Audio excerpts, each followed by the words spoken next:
दुनिया जो है मिडिल ईस्ट में अमन आ रहा है, लेकिन पाकिस्तान इंडिया के हवाले से अगर देखें तो भारत के डिफेंस मिनिस्टर ने स्टेटमेंट दी है कि अमन का रास्ता तो पाकिस्तान के साथ हम नहीं लेंगे, क्योंकि वो कह रहे हैं सरक्रीक से एक रास्ता कराची जाता है, यानी कि हम अगला हमला कराची पे करेंगे। ठीक हो। डिफेंस मिनिस्टर साहब ने ये कहा। फिर आर्मी चीफ ने भी कल कह दिया कि आप तैयार रहें ऑपरेशन सिंदूर 2.0 के लिए, आपको मौका दिया जाएगा पाकिस्तान के साथ लड़ने का। आज पाकिस्तान के एसपीआर ने स्टेटमेंट जारी कर दिया। उन्होंने कहा जी कि ये अगर आप समझते हैं कि आप हमसे कोई बहुत दूर हैं, तो एक तो हम इस दफ़ा आपके हर कोने पे हमला करने की कैपेबिलिटी रखते हैं, और हम जो नुकसान आपको पहुंचाएंगे आप पिछला भूल जाएंगे। ये पाकिस्तान ने भी आज कहा है, और उन्होंने कहा है हम ये गीदड़ बकरियों को वेलकम नहीं करते। तार साहब कैसे देखते हैं इस दोनों मुल्क जो ये बात कर रहे हैं? और एक ये भी बात करनी है कि आज फाइनेंशियल टाइम्स की खबर थी कि पाकिस्तान ने अमेरिका को पसनी में ये कहा है कि पोर्ट बना लें। वो 100 किलोमीटर गवादर से दूर पसनी है, तो वो कह रहे हैं ये भी फिशिंग स्पॉट है, डीप सी पोर्ट है, और ऐसा प्रपोजल जो है वो आया है। तार साहब कैसे देखते हैं, अमेरिका पाकिस्तान में आ रहा है चाइना के मुकाबले में? कई लोग पाकिस्तान में कह रहे हैं कि चाइनीज पोर्ट के करीब अमेरिकन पोर्ट नहीं होनी चाहिए। How do you see these developments? Cheema साहब, दो चीजों इस पे दोनों पे बात करते हैं। चीमा साहब, एक तो मेरे ख्याल में मैं आपको थोड़ा सा कुछ दो साल पीछे ले जाना चाहूंगा। ये लोग पाकिस्तान का नाम नहीं लेते थे 2 साल पहले, ये पड़ोसी मुल्क कहते थे। ये इनकी पॉलिसी ऐसी थी कि इनके बराबर अब नहीं है।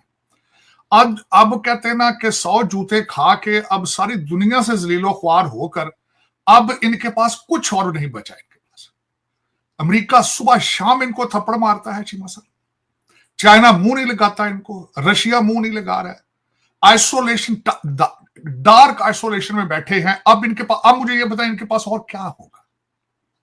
This is desperation. ये डेस्परेशन है कि हमें भाई we want to remain relevant. ये दिस इज बिल्कुल डायरेक्टली वही है, they want to remain relevant.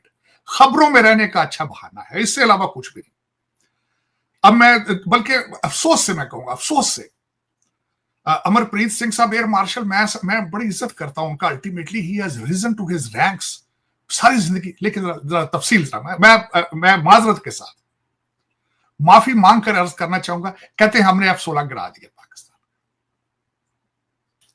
या तो वो ड्रंक थे उस वक्त जब उन्होंने ये जिक्र किया। हमारे आर्मी चीफ साहब ने, मैं खुद सामने बैठा था चीमा साहब टेम्पा के अंदर, उन्होंने कहा था अगर इनको मुखालता है तो हम इन थर्ड पार्टियों से अपने तैयारे गिनवा लेते हैं। फिर इनके अपना तो शीशा भी नहीं टूटा। हालांकि पार्लियामेंट में खड़े हो के लोग तस्वीरें दिखाते रहे। मुझे पास आज भी उस पर खबर है जिसमें वो हमारे एक सिंह साहब हैं, सरदार साहब हैं, उन्होंने कहा कि ये तस्वीर मेरे पास है, मैंने खुद मलबा देखा अपनी आंखों से जहाज के। वो कहते हैं हमारा क्लास नहीं टूटा, क्लास तक नहीं टूटा। फिर उससे जरा आगे चलें चीमा साहब, एयर मार्शल साहब ने उसी अपने खिताब में फरमाया कि उन्होंने चौहान साहब जो इनके दूसरे चीफ हैं उनके बारे में उन्होंने फरमाया कि चौहान साहब जो इनके आर्मी चीफ हैं, उन्होंने कहा जी कि 2 दिन के लिए हमें अपने जहाज कहीं ले जाने पड़ेंगे। इसके जवाब में उन्होंने कहा कि चौहान साहब से पूछें क्यों जहाज छुपाए थे 2 दिन। एयर मार्शल आप हैं, चौहान साहब तो इंचार्ज ही नहीं है जहाजों के।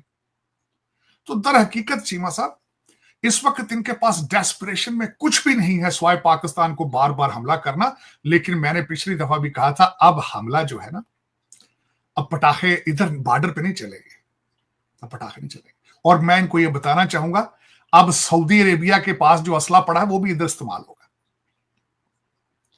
और वो सारा अमेरिकन असला है। F-15 है और पता नहीं क्या क्या उनके पास, F-18 क्या क्या।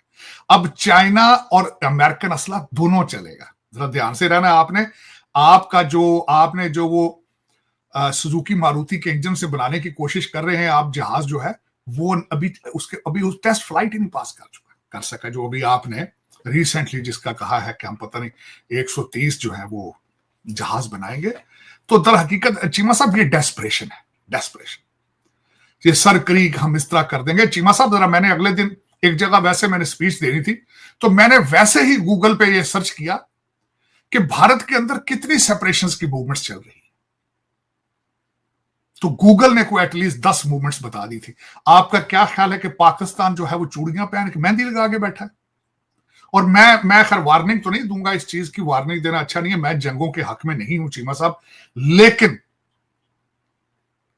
डिफेंस मिनिस्टर साहब, एयर वाइस मार्शल साहब, चौहान साहब, विद ड्यू रिस्पेक्ट, जब तक field marshal Hafiz Syed Asim Munir is in Pakistan, आप वहां तक ये जाएंगे हाफिज साहब जहां तक कोई एक सोल्जर जा सकता है। और इस दफा हमारे आईएसपीआर ने कहा था कि अब वहां हमसे शुरू करेंगे जहां से हमें भी चीखों की आवाज आए। वो मतलब उनका अंडानी और अंबानी की तरफ, जो कि तोते की कहते हैं ना, जिन की जान तोते में होती है। अंडानी अंबानी दो तोते हैं जिनके अंदर जान है पूरे भारत की। सारा पैसा तो उनके पास है, दूसरा मुल्क सारा भुखा बैठा है चीमा साहब। दूसरे मुल्क नहीं रहा, वो सारे आटा सरकारी लेके खा रहे हैं, सिर्फ दो लोगों के पास पैसा है। 4 ट्रिलियन इकोनॉमी है ताड़ साहब, वो कहते हैं हमारी तो सारी इकोनॉमी तो दो गुजराती, 3-4 गुजराती हैं चीमा साहब जिनके पास सारा पैसा है, दूसरा किसी के पास कोई पैसा नहीं।